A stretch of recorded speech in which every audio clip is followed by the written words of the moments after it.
비 오는 날이었다. 창문을 타고 흐르는 빗줄기를 멍하니 바라보던 하진은 깊은 한숨을 내쉬었다. 벌써 통장 잔고가 바닥을 보인 지도 한참이었다. 당신 언제까지 이렇게 있을 거야? 남편 도훈의 목소리가 무겁게 떨어졌다. 하진은 천천히 고개를 돌려 남편을 바라보았다. 그는 피곤한 얼굴로 소파에 앉아 휴대폰을 만지작거리고 있었다. 나도 다시 일하고 싶어. 하지만 지금 몸 상태 몇 달째 그 소리야? 나도 힘들어, 하진아. 돈이 없다고. 하진은 입술을 꾹 다물었다. 임신 후유증으로 몸이 약해졌고 출산 후에도 호르몬 변화로 건강이 완전히 회복되지 않았다. 게다가 아이는 태어나자마자 잦은 병치레를 했다. 자신이 버티지 않으면 안 됐다. 하지만 시댁에서는 이를 이해해 주지 않았다. 그래서 나 국밥집 해볼까 해. 국밥집? 도훈은 피식 웃었다. 너가 장사에 대해 뭘 안다고 그래? 나 요리도 좋아하고 장사 경험이 없는 건 아니잖아. 예전에 작은 카페에서 알바도 해봤고 그거랑 장사는 다르지. 가게를 내는 게 쉬운 줄 알아? 그러니까 제대로 해보려고 해. 나도 계속 이렇게 있을 순 없잖아. 도훈은 여전히 못마땅한 표정이었다. 그때 마침 시어머니 윤말순이 방문을 열고 거실로 들어섰다. 대체 뭔 소리라는 거야? 까칠한 목소리가 귓가를 때렸다. 하진은 조용히 자세를 바로 했다. 어머니, 저 국밥집을 해보려고요. 내가 국밥집을? 푸굿. 말수는 황당하다는 듯 비웃었다. 애 키우면서 장사를 한다고 돈이 얼마나 드는 줄 알아? 내 몸 하나 간수도 못하면서 무슨 가게야. 저도 도훈이한테만 의지할 수 없으니까요. 넌 원래부터 의지만 했잖아. 우리 도훈이가 벌어다 주는 돈으로 먹고 살면서. 어머니, 너는 그냥 집에서 밥이나 하고 애나 키워. 괜히 헛바람 들어서 이상한 짓 하지 말고. 그리고 국밥집. 너 같은 애가 무슨 장사야. 도훈은 그런 어머니의 말을 말리지 않았다. 오히려 맞장구를 쳤다. 맞아. 현실적으로 생각해봐, 하진아. 지금 우리가 여유가 있는 것도 아니고 괜히 가게 차렸다가 더 힘들어질 수도 있어. 하진은 깊이 숨을 들이마셨다. 그녀의 속은 끓어올랐지만 내색하지 않으려 애썼다. 저 그냥 놀고 먹으려고 그러는 거 아니에요. 진심으로 열심히 해보려는 거예요. 웃기는 소리 하네. 그럼 지금까지는 뭐 했는데? 너는 그냥 집에서 애 보고 밥하는 게 맞아. 우리 도훈이 벌어온 돈으로만 사는 주제에. 도훈아, 너도 내 마누라 정신 차리게 해. 엄마, 너무 그러지 마. 너도 똑바로 해. 내 마누라가 지금 어디서 돈도 없이 장사하겠다고 나대는 건데. 말수는 혀를 차며 자리에서 일어났다. 정신 차려, 하진아. 현실이 어떤지 똑바로 보라고. 말을 마친 말수는 방문을 세게 닫고 방으로 들어갔다. 거실에는 무거운 침묵이 흘렀다. 도훈은 한숨을 내쉬며 머리를 긁적였다. 하진아, 엄마 말도 틀린 건 아니야. 지금 장사를 시작하는 건 무리일 수도 있어. 하진은 남편을 바라보았다. 차가운 시선이었다. 그럼 나는 어떻게 해야 해? 당신도 나한테 아무 기대도 없는 거야? 나는 그냥 집에서 밥하고 애나 보라는 거야. 도훈은 대답을 하지 못했다. 그는 피곤하다는 듯 손으로 얼굴을 문질렀다. 하진아, 그냥 좀 현실적으로 생각해봐. 현실적으로. 그래, 현실적으로 생각해 볼게. 하진은 자리에서 일어났다. 당신도, 어머니도 내가 무슨 일을 하든지 반대할 거잖아. 그러니까 그냥 내 방식대로 해볼게. 내가 국밥집을 열든 말든 더 이상 신경 쓰지 마. 그녀의 목소리는 단단했다. 도훈은 무언가 말하려다 입을 다물었다. 하진의 표정에서 단호함이 느껴졌기 때문이었다. 그날 밤 그녀는 처음으로 국밥집 창업을 위한 계획을 세우기 시작했다. 또 마이너스네. 하진은 한숨을 내쉬며 장부를 덮었다. 국밥집을 연 지도 벌써 3년이 지났다. 처음엔 손님이 조금씩 늘어나는 듯 했지만 지속적인 적자는 막을 수 없었다. 월세, 재료비, 인건비까지 빠져나가면 남는 게 거의 없었다. 매달 적자를 메우기 위해 허리띠를 졸라맸지만 상황은 좀처럼 나아지지 않았다. 문이 열리는 소리가 들렸다. 하진아, 가게 끝났어. 남편 도훈이었다. 하진은 힘겹게 미소를 지었다. 응, 이제 마감 정리하려고. 도훈은 안으로 들어와 주변을 둘러보더니 고개를 갸웃거렸다. 오늘도 손님 별로 없었어. 그냥 평소 같았어. 평소 같았으면 돈 좀 남아야 하는 거 아니야? 그의 말에 하진은 피곤한 눈으로 남편을 바라봤다. 내가 돈을 펑펑 쓰기라도 했어. 재료비도 아끼고 인건비도 최소로 쓰고 있는데 적자가 나는 걸 어떡해. 그럼 장사를 계속해야 하나? 계속 적자면 접는 게 낫지 않아. 접고 나면 난 뭐 해야 해?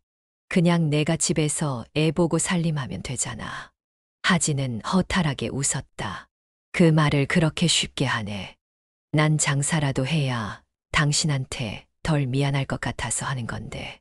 미안하면 그냥 집에서 살림하는 게 더 나을 수도 있잖아. 괜히 돈만 날리고. 그 순간 하진의 휴대폰이 울렸다. 강진수, 친정엄마였다. 엄마, 하진아. 목소리가 힘이 없었다. 엄마, 무슨 일이야? 어디 아파? 괜찮아, 그냥 병원에 좀 갔다 왔어. 병원, 어디 아픈데? 왜 이제 말해? 괜찮다니까 그냥 조금 어지럽고 피곤해서. 하지만 하진은 직감적으로 심상치 않음을 느꼈다. 내일 갈게. 엄마 병원 다시 가보자. 전화를 끊은 후 하진은 곧장 도훈을 바라봤다. 당신 우리 엄마 좀 도와주면 안 돼? 엄마 건강이 안 좋대. 요즘 일도 못 하신대. 도훈의 표정이 굳었다. 그건 안 되지. 뭐가 안 돼? 우리도 지금 빠듯한데 친정 도울 돈이 어디 있어? 그건 내 동생이 알아서 해야 하는 거 아냐? 너무하잖아. 엄마가 아프다는데 어떻게 모른 척해. 그때 방문이 열리고 윤말순이 거실로 들어섰다. 대체 무슨 소란이야? 엄마, 하진이가 친정에 돈을 보내겠다네. 뭐, 너 지금 뭐라는 거야? 말수는 황당하다는 듯이 하진을 쳐다보았다. 어머니, 저희 엄마가 몸이 안 좋으세요. 일도 못 하신대요. 그러니까 우리가 왜 그걸 도와야 하냐고. 너야말로 제정신이야. 어머니, 제가 제 돈으로 도와드린다고요. 그 돈이 내 돈이야? 내 남편이 벌어온 돈으로 장사하는 거잖아. 우리 아들이 고생해서 번 돈을 왜 내 친정에 퍼주냐고. 저도 제 가게에서 번 돈으로 할 거예요. 그 돈이 남기는 하냐? 말순의 말에 하진은 아무 말도 할 수 없었다. 봐라. 지금 너도 적자잖아. 빚이 생길 판에 친정 타령이야. 그래도 엄마가 아프시다는데 모른 척할 수 없어요. 우리 집도 지금 빠듯해. 너는 내 친정만 챙기고 우리 도훈이는 뭐가 돼? 저도 그냥 국밥집 그만두고 집에나 있어. 괜히 돈 날리지 말고. 그리고 친정 도울 생각은 아예 하지 마. 내가 그 돈 보내는 순간 난 너를 내 며느리로 인정 안 할 거야. 하진은 주먹을 꽉 쥐었다. 당신은 어떻게 생각해? 그녀는 도훈을 바라봤다. 하지만 그는 난감한 표정으로 어깨를 으쓱할 뿐이었다. 엄마 말이 틀린 건 아니잖아. 우리도 힘든데 친정까지 신경 쓰면 너무 부담이지. 그 순간 하진의 머릿속이 하얘졌다. 당신도 우리 엄마가 아프다는데 모른 척하는 거야. 아니, 모른 척이 아니라 그냥 지금은 어려우니까. 그래, 알았어. 그녀는 고개를 끄덕였다. 그리고 다짐했다. 이 상황을 바꿀 방법을 찾아야 한다고. 이대로는 안 된다고. 이렇게는 못 살겠어. 하진은 장부를 내려놓고 깊이 숨을 들이마셨다. 계속되는 적자, 무시당하는 현실, 그리고 친정을 돕지 못하는 상황. 더 이상 이대로 있어서는 안 된다는 생각이 들었다. 방법을 찾아야 해. 그녀는 국밥집을 새롭게 바꿔야 한다고 결심했다. 다음 날 아침 가게로 향하는 발걸음이 평소보다 단단했다. 한밤중까지 고민했던 아이디어들이 머릿속에서 정리되고 있었다. 가게에 도착하자 주방에서 일하는 이모님이 반갑게 맞이했다. 사장님, 오늘은 좀 얼굴이 밝네요. 이모님, 우리 가게 좀 바꿔볼까 해요. 바꾼다고요? 네, 손님들 반응도 살펴보고 장사 잘 되는 가게들 특징도 분석해봤어요. 우리 가게에 부족한 게 뭔지 알겠더라고요. 이모님이 고개를 갸웃했다. 뭐가 부족한데요? 가성비, 그리고 셀프 서비스. 가성비랑 셀프 서비스요? 요즘 중년 남성들이 식당을 고를 때 제일 먼저 보는 게 가성비예요. 같은 돈을 내더라도 더 배부르게 먹을 수 있는 곳을 선호하거든요. 그리고 요즘 잘 되는 국밥집들을 보니까 셀프바를 운영하는 곳들이 많아요. 이모님은 팔짱을 끼고 고민하듯 고개를 끄덕였다. 듣고 보니 맞는 말이네요. 그런데 셀프바를 하려면 반찬을 더 많이 준비해야 할 텐데. 그럼 비용이 더 들지 않을까요? 오히려 인건비를 줄일 수 있어요. 손님들이 직접 가져가니까 따로 서빙할 필요가 없어지거든요. 그리고 반찬을 몇 가지 정해서 대량으로 만들면 원가 절감도 가능해요. 이모님의 눈빛이 달라졌다. 사장님, 진짜 제대로 준비했네요. 이번엔 무조건 성공해야 해요. 절대 실패하면 안 돼요. 하진은 주먹을 꼭 쥐었다. 그날부터 가게 개편 작업이 시작됐다. 첫 번째로 메뉴판을 개편했다. 기존 메뉴들을 정리하고 가장 인기 있는 국밥 2종류만 남겼다. 대신 가격을 살짝 낮추고 무료 셀프 반찬 바를 도입했다. 김치, 깍두기, 고추, 마늘, 그리고 가장 중요한 국밥에 곁들이기 좋은 다대기와 부추 무침을 마련했다. 두 번째로 가게 내부를 바꿨다. 셀프바를 설치하고 한눈에 반찬이 잘 보이도록 정리했다. 그리고 계산대 옆에 무한리필 셀프바라고 크게 적힌 안내판을 세웠다. 세 번째로 홍보 전략을 변경했다. 사장님, 전단지는 그냥 뿌리기만 하면 효과 별로 없어요. 차라리 가게 앞에서 시식 행사를 해보는 게 어때요? 주방에서 일하던 종업원이 아이디어를 냈다. 시식 행사. 네. 지나가는 사람들이 무료로 한 숟갈 맛볼 수 있게 하면 직접 맛을 보고 가게를 기억할 거예요. 좋아요. 시식 행사 바로 준비해요. 그렇게 해서 가게 앞에서 작은 테이블을 놓고 뜨끈한 국밥 한 숟갈씩 맛볼 수 있도록 준비했다. 변화는 예상보다 빨리 찾아왔다. 사장님, 요즘 손님이 엄청 늘었어요. 이모님이 흥분한 얼굴로 말했다. 점심시간이 되자 가게는 발 디딜 틈 없이 북적였다. 사장님, 밥 좀 더 주세요. 반찬 리필 가능하죠. 여기 국밥 추가요. 손님들이 끊이지 않았다. 특히 4050대 남성들이 몰려들었다. 이야, 이렇게 푸짐한데 가격이 이 정도면 해자네. 셀프바 좋다. 김치 마음껏 먹을 수 있어서 좋아. 사장님, 국밥집 단골할게요. 손님들의 반응이 폭발적이었다. 한 달 후 매출은 2배 이상 증가했다. 사장님, 이번 달에 흑자예요. 이모님이 장부를 보며 감격한 얼굴로 말했다. 하진은 믿기지 않는다는 듯이 장부를 들여다봤다. 정말이에요? 네, 적자가 아니라 남았어요. 이대로 가면 빚도 다 갚겠어요. 하진은 손을 꼭 쥐었다. 드디어 변화가 시작됐다. 이제부터는 진짜 반격의 시간이었다. 가게 문을 열자마자 밀려드는 손님들로 정신이 없었다. 사장님, 순댓국 하나 추가요. 여기 돼지국밥 곱빼기로. 반찬 셀프바 너무 좋아요. 김치 더 먹으러 왔어요. 하진은 땀을 닦을 새도 없이 주방과 홀을 오갔다. 국밥집은 완전히 대박이 났다. 한때 텅 비어있던 가게는 이제 줄을 서야 겨우 들어올 수 있는 곳이 되었다. 사장님, 요즘 우리 가게 완전 핫해요. 인터넷에도 올라오고 난리 났어요. 이모님이 흥분한 얼굴로 휴대폰을 내밀었다. SNS에는 푸짐한 국밥이라는 해시태그가 달린 사진과 후기가 가득했다. 이 가격에 이 퀄리티, 국밥집 끝판왕 발견, 반찬 무한 리필, 셀프바 개꿀, 점심은 무조건 여기로. 사장님이 친절하고 국밥이 미쳤음. 단골 예약. 진짜 꿈만 같아요. 하진은 장부를 보며 믿기지 않는 숫자에 눈을 비볐다. 매출이 처음으로 월 3천만 원을 돌파했다. 적자가 일상이던 시절이 엊그제 같은데 이제는 돈이 남아 돌았다. 이대로만 단다면 빚을 갚는 건 시간 문제였다. 그날 밤 하진은 혼자 가만히 앉아 휴대폰을 들었다.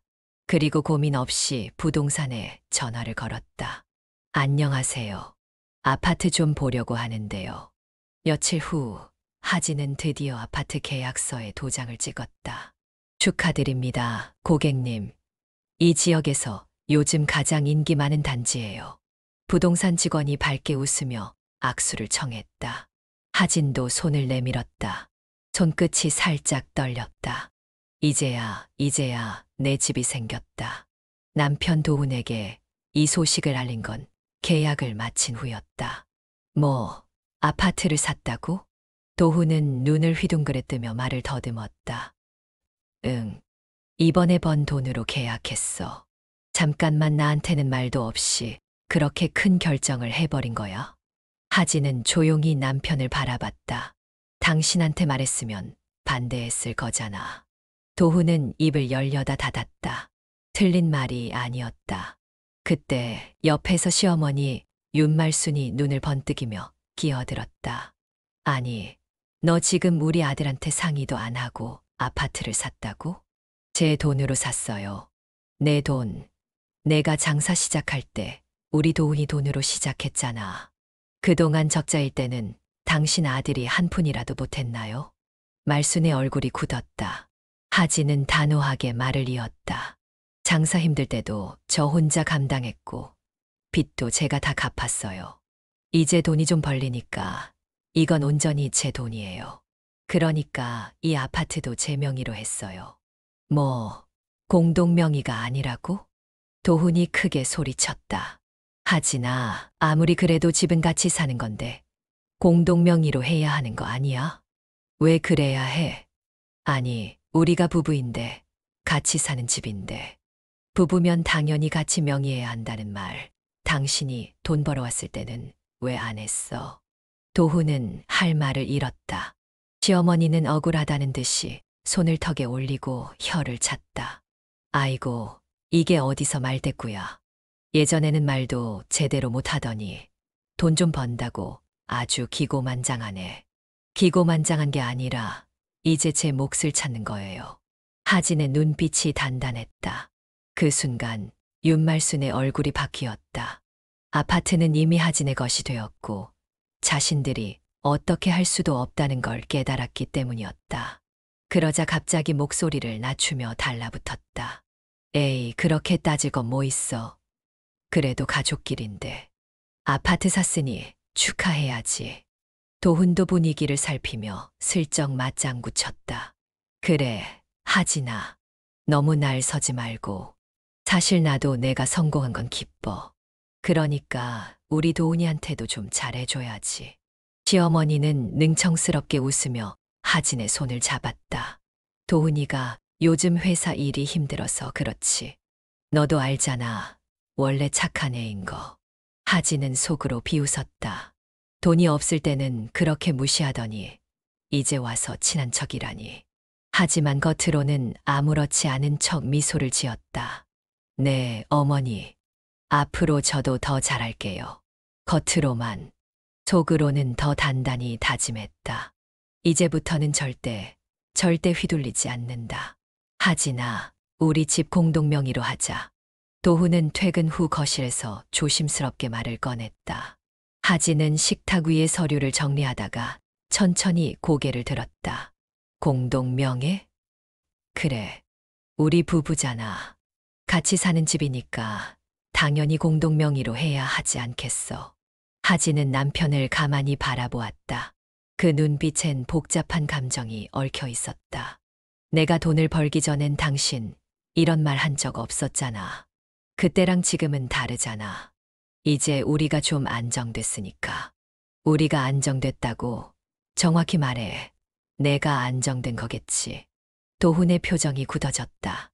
하진아, 그렇게까지 말할 필요 있어. 사실이잖아.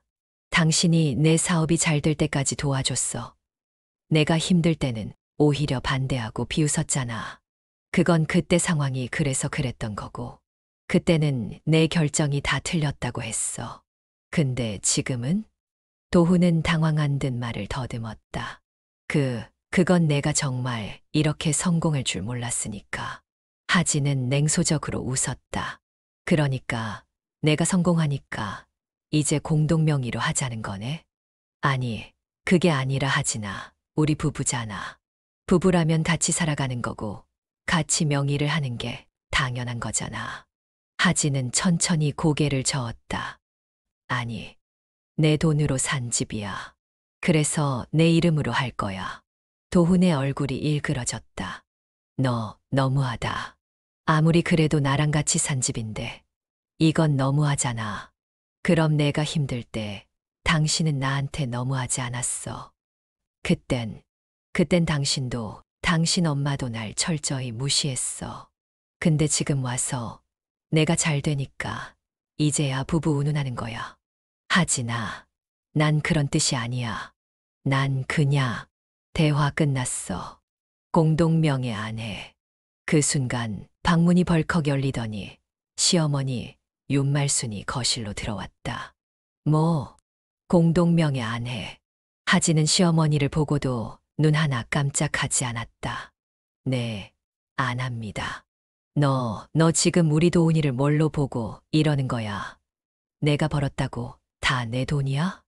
네, 제가 벌었으니까 제 돈이죠. 도훈 씨가 벌어온 돈 아니니까. 말순의 얼굴이 새빨개졌다. 아이고, 인연이 진짜. 그녀는 가슴을 쓸어내리며 억지로 화를 참았다. 그러더니 갑자기 미소를 지으며 말했다. 그래, 내 말도 맞다. 내 돈이니까 내가 쓰는 게 맞지. 그래도 가족인데 우리 미연이 집 하나는 사줘야지.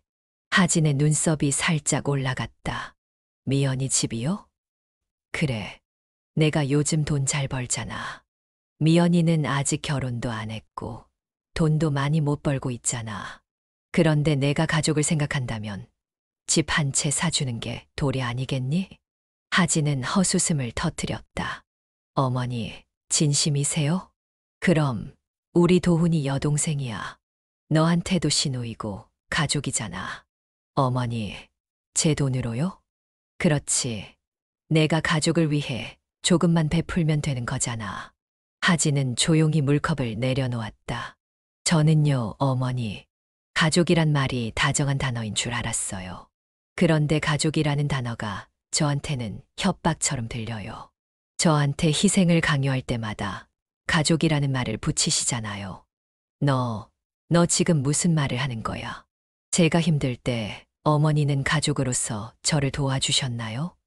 제 친정이 어려울 때 저는 단돈 몇만 원도 못 보냈어요. 그런데 지금은 제가 집을 사줘야 한다고요? 그거랑 이건 다르지. 어머니한테는 다르겠죠. 저한테는 똑같아요. 그리고요, 결론부터 말씀드릴게요. 하진은 천천히 시어머니의 눈을 똑바로 바라보며 말했다. 미연 씨 집 안 사줍니다. 순간 말순의 얼굴이 일그러지더니 갑자기 그녀의 손이 허공을 가르며 하진의 머리를 거칠게 잡아당겼다. 이년아, 감히 시어머니 말을 거역해. 어머니, 놔주세요. 너 같은 년이 우리 집에 들어와서 우리 도훈이를 기만하고 우리 가족을 우습게 봐. 이건 배신이야. 배신이라고. 도훈은 멍하니 그 장면을 바라보기만 했다. 당신 뭐해? 엄마 말려야 하는 거 아니야? 아니 엄마가 화나신 것도 이해는 되니까. 순간 하진의 머릿속이 싸늘하게 식었다. 이제 더 이상 기대할 것도 없겠구나. 그녀는 겨우 말순의 손을 뿌리치며 차갑게 말했다. 어머니, 지금 이거 폭행이에요. 진단서 끊을 겁니다. 그리고 당신도 봤지, 도훈 씨. 당신 엄마가 나 때린 거. 도훈은 말을 잊지 못했다. 이제 더 이상은 못 참겠어. 하진은 휴대폰을 꺼내 들었다. 이제 변호사 부를게요. 그 순간 시어머니와 남편의 얼굴이 새파랗게 질려갔다. 하진은 병원에서 진단서를 받아들고 깊은 한숨을 내쉬었다. 두피 염좌, 경미한 타박사. 종이에 적힌 의사의 진단을 다시 한번 확인하며 입술을 꽉 깨물었다. 시어머니 윤말순이 자신의 머리를 잡아당기고 난리를 쳤던 순간이 생생하게 떠올랐다. 그리고 옆에서 아무것도 하지 않던 남편 박도훈. 이제 끝내야 해. 그녀는 바로 변호사에게 연락했다. 며칠 후 변호사 사무실. 이혼을 원하신다고요? 변호사는 서류를 훑어보며 차분하게 물었다. 네, 확실하게 끝내고 싶어요. 폭행 증거는 충분합니다. 진단서도 있고 가게 CCTV도 있죠. 네, 제 변호사님이랑 따로 상담하고 가져오라고 하더라고요. 잘하셨습니다. 남편과 시어머니 측에서 대응을 해오겠지만 현 상황에서는 유리한 쪽이 하진 씨입니다. 재산 분할 문제도 우리가 주도적으로 끌어갈 수 있을 겁니다. 재산은 최대한 지키고 싶어요. 특히 집은 절대 뺏길 수 없어요. 변호사는 고개를 끄덕였다. 명의를 단독으로 해놓으셨으니 그 점에선 걱정 안 하셔도 됩니다. 문제는 남편 측이 위자료를 피하려고 할 수도 있다는 겁니다. 위자료 꼭 받아야겠어요. 그렇다면 저희도 강하게 나가겠습니다. 폭행 피해와 함께 정신적 피해 보상도 청구하는 방향으로 진행하죠. 하진은 결연한 표정으로 고개를 끄덕였다. 네, 부탁드립니다. 이제 전쟁의 시작이었다. 며칠 뒤 도훈과 시어머니는 다급하게 하진을 찾아왔다. 하진아, 우리 얘기 좀 하자. 도훈의 목소리는 한없이 나긋했다. 하지만 하진은 무표정하게 팔짱을 꼈다. 이제 와서 무슨 얘기? 그녀가 싸늘하게 묻자 시어머니 윤말순이 바닥에 주저앉더니 두 손을 모았다. 아이고, 며느리야. 내가 그땐 너무 화가 나서 그랬다. 너도 알잖니?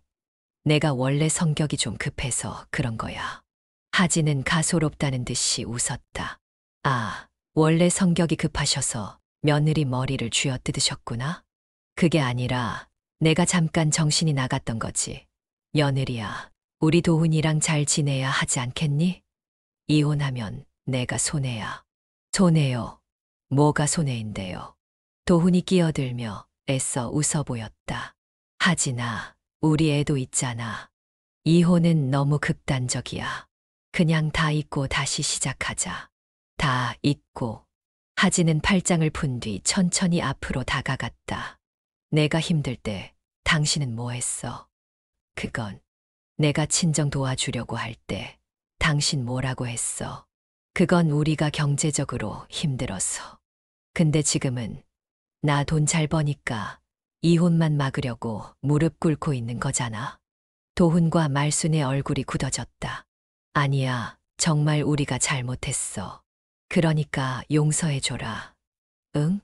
말순이 손을 덥석 잡아오려 했지만 하진은 재빠르게 피하며 차갑게 쳐다봤다. 그래요. 나도 생각은 해볼게요. 그러자 도훈과 말순의 얼굴이 조금 밝아졌다. 그래, 그래. 하진아, 우리가 잘못했어. 그러니까. 그 순간 하진이 휴대폰을 꺼냈다. 근데 우리 화해하는 기념으로 어머니 가전제품 하나 바꿔드릴게요. 가전제품? 네. 새 냉장고랑 세탁기 필요하시다면서요? 시어머니의 눈빛이 반짝였다. 그래, 그래. 그거 필요하긴 하지. 하진은 남편을 빤히 쳐다보며 말했다. 도훈 씨 카드로요. 도훈의 얼굴이 하얗게 질렸다. 뭐, 당신 나한테 재산 분할 요구했잖아. 그럼 나도 내 나름대로 보상받아야지. 야, 너 지금 어머니 뭐 필요하셨어요? 전자레인지도 새로 바꿔드릴까요? 그래, 그래. 전자레인지도. 아, 그리고 에어컨도 요즘 잘 안 돌아가던데. 좋아요. 그럼 한 번에 싹 바꿔드릴게요. 하진은 남편의 카드 정보를 입력하며 웃었다. 당신도 이제 나한테 이렇게라도 보상해줘야지. 그동안 내가 당한 걸 생각하면 이 정도는 해줘야 하는 거 아니야? 하진아, 그럼 이혼해? 도훈은 끝내 아무 말도 못했다. 며칠 후 시어머니는 최신형 가전제품을 받았지만 남편의 카드 대금이 폭탄처럼 터졌다. 도훈은 씩씩거리며 하진에게 전화했지만 하진은 단 한마디만 했다. 이제 좀 공평해진 것 같지 않아? 그리고 전화를 끊었다. 이혼 전쟁은 이제 시작일 뿐이었다. 법원 복도는 싸늘한 공기로 가득했다. 하진은 변호사와 나란히 서서 서류를 차분히 정리했다. 변호사는 만족스러운 표정으로 그녀를 바라보며 고개를 끄덕였다. 준비는 완벽합니다. 걱정하지 마세요. 하진은 작은 숨을 들이마셨다. 이제 끝낼 시간이에요. 그 순간 반대편에서 남편 박도훈과 그의 변호사, 그리고 시어머니 윤말순이 모습을 드러냈다. 도훈은 초조한 표정이었고 말순은 이미 불만 가득한 얼굴로 눈을 부라리고 있었다. 야, 하진아. 아직도 이혼할 생각 확실해? 말순이 성큼 다가와 목소리를 낮춰 말했다. 엄마, 조용히 좀 해. 도훈이 불안한 듯 어머니를 말렸지만 말순은 참을 수 없다는 듯 눈을 치켜떴다. 이게 다 돈 때문 아니야. 내가 돈 좀 벌었다고 우리 도훈이를 이렇게 내팽개치려고 하는 거잖아. 하진은 차갑게 쳐다보며 짧게 대답했다. 맞아요. 돈 때문이에요. 하지만 제가 벌었으니까요. 말수는 순간 말문이 막혔고 도훈이 나섰다. 하진아, 그래도 우리가 부부였잖아. 재산을 반반씩 나누는 게 맞는 거 아니야? 하진은 코웃음을 쳤다. 반반, 당신이 나한테 투자한 거 있어. 내가 힘들 때 뭐라도 도와줬어. 도훈이 입을 다물었다. 변호사가 서류를 건네며 나섰다. 의뢰인께서는 재산 분할을 요구하고 계시지만 모든 재산은 하진 씨가 혼자 이룬 것입니다. 또한 의뢰인 측이 결혼 생활 동안 경제적 기여를 하지 않았다는 점을 법적으로 증명할 자료를 준비해 왔습니다. 하진은 서류를 넘겨주며 덧붙였다.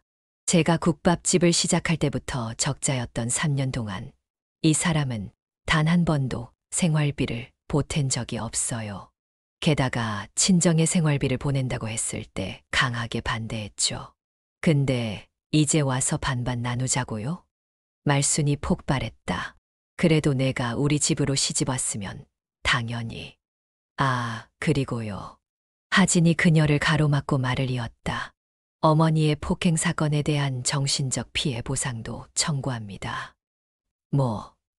어머니가 저한테 폭력을 행사했다는 증거도 확보되어 있습니다. 병원 진단서도 제출했어요. 어머니의 행동이 얼마나 부당했는지 법원에서 판단해 주실 거예요. 말순의 얼굴이 하얗게 질렸다. 아니, 이게 미쳤나? 며느리가 감히 시어머니한테 정신적 피해 보상이라니. 폭력을 행사한 순간 더 이상 시어머니가 아니라 가해자예요. 변호사가 덧붙였다. 도훈이 급히 말했다. 하진아, 그렇게까지 안 해도 되잖아. 엄마도 화가 나서 그랬던 거지. 그럼 난 화 안 났을 것 같아. 하진은 쏘아보았다. 난 당신들이 날 무시할 때마다 화가 났어. 근데 참았지. 근데 당신들은 한 번도 참은 적이 없어. 이제 내가 참을 이유도 없어. 법정 문이 열렸다. 이제 시작하죠. 재판은 예상대로 흘러갔다. 도훈의 재산 분할 요구는 기각되었다. 모든 재산이 하진의 사업 수익으로 이루어졌고 도훈이 경제적 기여를 한 바가 없다는 점이 명확했기 때문이었다. 또한 양육권 역시 하진에게 돌아갔다. 판사는 마지막으로 윤말순에게 말했다. 피고 측 윤말순 씨는 며느리에게 폭력을 행사한 사실이 인정되었으므로 정신적 피해 보상으로 위자료를 지급해야 합니다. 말순은 자리에서 벌떡 일어났다. 아니, 판사님, 그게 무슨 말씀이세요? 폭행의 증거가 명확합니다. 법을 어긴 만큼 책임을 지셔야 합니다. 그녀는 비명을 지르며 도훈을 쳐다보았다. 이게 다 내가 무능해서 그래. 제대로 좀 말려야지. 이 바보야. 도훈은 시선을 피했다. 판사는 최종 판결을 내렸다. 이혼을 허가합니다. 그 순간 하진은 조용히 미소를 지었다. 이제 끝이었다. 법원을 나오자마자 도훈이 급히 따라붙었다. 하진아, 우리 다시 생각해보면 안 될까? 하진은 천천히 돌아보며 물었다. 뭘 다시 생각해? 우리가 너무 쉽게 끝내는 것 같아서. 그녀는 짧게 웃었다. 난 이걸 끝내기까지 너무 오래 걸렸어. 너한테는 쉽겠지만. 그 말과 함께 하진은 뒤돌아서 걸어갔다. 도훈과 말순의 목소리가 점점 멀어졌다. 이제 그녀의 앞에는 새로운 미래만이 남아 있었다. 엄마, 이 집이 우리 집이야? 아이의 두 눈이 초롱초롱 빛났다. 하진은 고개를 끄덕이며 아이의 작은 손을 꼭 잡았다. 응, 이제 우리 집이야. 고급 아파트 단지. 넓은 거실과 탁 트인 전망, 깔끔한 인테리어. 한때는 꿈도 꾸지 못했던 공간이 이제 그녀와 가족의 보금자리가 되었다. 뒤에서 친정어머니 강진숙이 조용히 집안을 둘러보며 감탄했다. 이야, 정말 좋은 집이다. 우리 딸 이렇게까지 성공할 줄이야. 엄마, 이제 편하게 지내. 나도 이제 엄마한테 좋은 거 해주고 싶어. 진숙은 눈가를 훔치며 멋쩍게 웃었다. 난 그냥 내가 행복하면 돼. 너무 고생 많았다, 우리 딸. 하진은 어머니의 손을 꼭 잡았다. 과거를 돌아보면 이 자리까지 오기까지 너무나도 긴 시간이 걸렸다. 남편과의 싸움, 시어머니의 무시, 사업의 실패와 좌절. 하지만 포기하지 않고 버텨온 끝에 마침내 이 자리까지 왔다. 자, 이제 짐 정리하자. 새로운 시작이었다. 며칠 후 하진은 푸짐한 국밥 본사 회의실에 앉아 있었다. 커다란 유리창 너머로 서울 도심이 내려다 보였다. 사장님, 이번 분기 매출 보고서입니다. 직원이 건넨 자료를 넘겨보며 하진은 흡족하게 고개를 끄덕였다. 푸짐한 국밥은 이제 전국적으로 30개 지점을 돌파했다. 프랜차이즈 사업이 예상보다 빠르게 확장되었고 브랜드 인지도도 높아지고 있었다. 광고 효과가 확실하네요. SNS 반응도 좋아요. 마케팅 팀장이 웃으며 말했다. 지금은 국밥 프랜차이즈 중에서 우리가 1위입니다. 하진은 창밖을 보며 조용히 미소 지었다. 내가 여기까지 왔다. 한때 가게에서 적자만 바라보며 한숨 쉬던 자신이 떠올랐다. 남편과 시어머니가 무시하던 순간도, 힘들어도 이를 악물고 버텨야 했던 지난날도. 그 모든 시간이 쌓여 이제 그녀는 누가 봐도 성공한 CEO가 되었다. 사장님, 다음 목표는 뭔가요? 직원의 질문에 하진은 천천히 말을 이었다. 해외 진출. 모두가 놀란 눈으로 그녀를 바라봤다. 한식이 요즘 인기가 많아요. 특히 국밥 같은 건강식은 해외에서도 충분히 통할 수 있어요. 우리가 가장 먼저 나가야 해요. 회의실이 술렁이기 시작했다. 하진은 자신 있게 선언했다. 이제 우리 국밥을 전 세계로 퍼뜨립시다. 그녀의 목소리는 더 이상 주저함이 없었다. 이제야 비로소 진짜 인생이 시작되고 있었다. 사무실 분위기가 심상치 않았다. 박도우는 동료들이 삼삼오오 모여 수군거리는 모습을 보며 불안한 기분을 떨칠 수 없었다. 야, 진짜야? 이번에 또 감원한다고? 응, 이번엔 더 심각하대. 인사팀에서 리스트 만들고 있다더라. 지난달에 월급 밀린 것도 그 때문인가 보네. 분위기 쎄하더라니. 도훈은 손에 쥔 커피를 내려놓으며 말없이 귀를 기울였다. 설마 나까지 걸리는 건 아니겠지. 하지만 불안한 예감은 언제나 틀리지 않았다. 박 과장, 잠깐 인사팀에서 보자는데요. 구배 직원이 조심스럽게 말을 건넸다. 도훈은 목이 바짝 타들어가는 기분이 들었다. 박도훈 과장님, 죄송합니다만 인사팀장은 형식적인 미소를 지으며 말을 꺼냈다. 이번 구조조정 명단에 포함되셨습니다. 네. 회사 사정이 여의치 않아서요. 이미 통보받으신 대로 이번 달 급여도 일부 지급이 어려울 것 같습니다. 잠깐만요. 제가 여기서 몇 년을 일했는데 갑자기 이렇게 자르는 게 말이 됩니까? 어쩔 수 없습니다. 최대한 퇴직금은 챙겨드릴 테니. 퇴직금? 도훈은 머리가 하얘졌다. 아니, 저 아직 대출도 남아있고 생활비도. 죄송합니다. 더 도와드릴 수 있는 게 없네요. 그 말과 함께 도훈은 사무실을 나왔다. 머릿속이 복잡했다. 어떡하지? 몇 주 후 현실은 더 가혹했다. 밀린 월급, 겨우 받은 퇴직금도 대출과 카드값으로 빠져나갔다. 지인들에게 연락해봤지만 취업 시장은 얼어붙어 있었고 소개해주겠다는 사람도 없었다. 도훈아, 미안한데 요즘 우리 회사도 힘들었어. 형, 미안해. 지금 신규 채용 자체가 없어서 희망이란 게 이렇게도 쉽게 무너지는구나. 냉장고를 열어보니 김치 몇 조각과 생수 한 병뿐이었다. 과거 하진이 국밥집에서 악착같이 버티던 모습이 떠올랐다. 그때 그는 하진에게 뭐라고 했더라. 이 장사 접는 게 낫지 않아. 괜히 돈만 날리고. 현실적으로 생각해봐. 그때 하진이 느꼈을 절망을 이제야 뼈저리게 깨닫고 있었다. 이제 와서 후회해도 소용없는 일이었다. 박도훈은 휴대폰을 손에 쥔 채 몇 번이나 번호를 눌렀다 지웠다. 이혼한 지 몇 달. 그는 이제 완전히 나락으로 떨어졌다.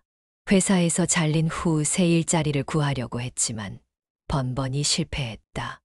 남들은 자영업이라도 한다지만 그는 뭘 할 줄 아는 게 없었다. 월급을 받으며 살아온 인생이었으니 이제 와서 무슨 장사를 한단 말인가. 카드값은 연체되었고 예전에 타고 다니던 차도 팔았다. 집세도 밀려 곧 월세방에서 쫓겨날 판이었다.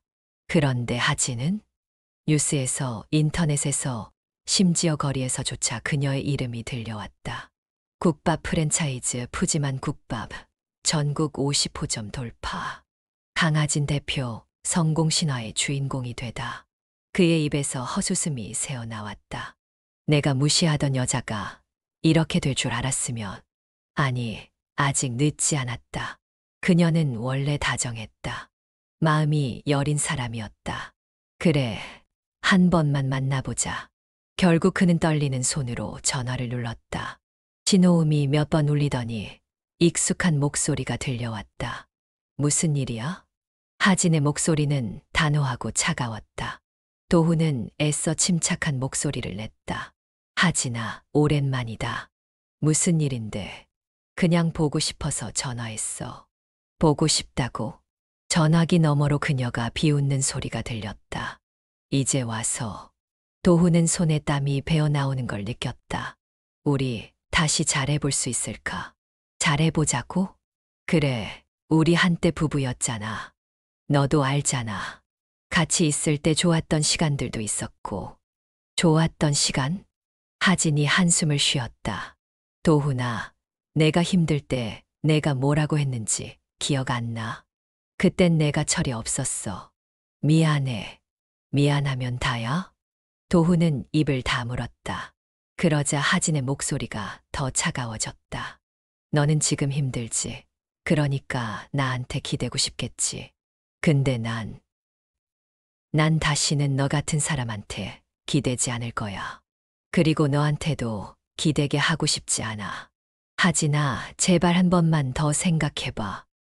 아니, 더 이상 생각할 것도 없어.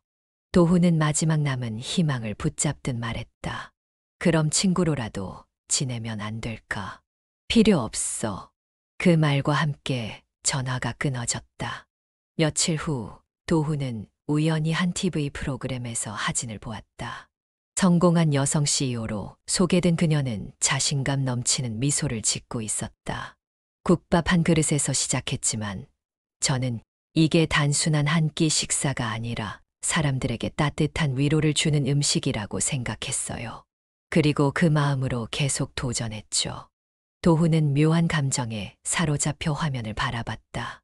하진은 더 이상 그의 곁에 있는 순진하고 여린 아내가 아니었다. 그녀는 이제 완전히 다른 세계의 사람이 되어 있었다. 그 순간 도훈은 깨달았다. 이제 그녀는 절대로 돌아오지 않는다는 것을. 제 사연이 즐거우셨다면 구독과 좋아요, 알람 설정 부탁드립니다. 이 말이 입에서 나오기까지 하진이 걸어온 길을 돌아보면 참 많은 감정이 교차합니다. 처음에는 무시당했고 외면당했고 가치를 인정받지 못했던 그녀였습니다. 하지만 무너지지 않았습니다. 아니, 정확히 말하면 무너졌지만 다시 일어섰습니다. 사람들은 흔히 성공한 사람을 보며 저 사람은 원래 될 사람이었어 라고 말합니다. 하지만 그 과정 속에서 얼마나 많은 상처를 받고 얼마나 많은 밤을 눈물로 지새웠는지는 아무도 모릅니다. 하진은 가난과 차별, 무시와 배신 속에서도 자신의 길을 찾았습니다. 남편과 시어머니의 냉대에도 포기하지 않고 국밥집을 운영하며 실패 속에서 성공의 실마리를 찾아냈습니다. 그녀를 바꾼 것은 시간이 아니라 포기하지 않는 마음이었습니다. 하지만 가장 중요한 변화는 그녀가 자신을 사랑하게 되었다는 점입니다. 예전의 하진이라면 남편의 전화를 받고 흔들렸을지도 모릅니다. 그래도 우리가 함께한 시간들이 있는데 다시 한번 기회를 줘볼까. 하지만 그녀는 더 이상 과거의 하진이 아니었습니다. 더 이상 무시당하지 않고, 더 이상 눈치 보지 않고, 더 이상 자신을 희생하지 않는 사람이 되었으니까요. 그렇기에 그녀의 마지막 한마디, 필요 없어. 이 말이 가진 무게는 이루 말할 수 없이 컸습니다. 이야기의 끝에서 그녀는 전 남편의 마지막 희망을 단호하게 끊어내고 자신만의 길을 걸어갑니다. 그리고 화면 속에서 성공한 CEO로서 밝게 웃으며 말하죠. 국밥 한 그릇에서 시작했지만 저는 이게 단순한 한 끼 식사가 아니라 사람들에게 따뜻한 위로를 주는 음식이라고 생각했어요. 그리고 그 마음으로 계속 도전했죠. 이 말에는 그녀의 삶이 그대로 녹아 있습니다. 무너진 인생에서도 다시 일어날 수 있다는 것, 아무리 낮은 곳에서 시작해도 끝까지 포기하지 않으면 새로운 길을 만들 수 있다는 것. 그리고 더 이상 남에게 기대는 삶이 아니라 스스로 자신의 길을 개척하는 것이야말로 진정한 성공이라는 것. 어쩌면 이 이야기는 단순한 복수극이 아니라 한 여성이 자신의 가치를 찾아가는 성장 서사였을지도 모릅니다. 어디선가 또 다른 하진들이 이 이야기를 보며 힘을 얻었으면 좋겠습니다. 그리고 여러분이 자신의 인생에서 주인공이 되는 순간, 그때는 반드시 흔들림 없이 자신의 길을 걸어가길 바랍니다. 오늘도 제 이야기 들어주셔서 감사합니다. 그럼 다음 사연에서 또 만나요.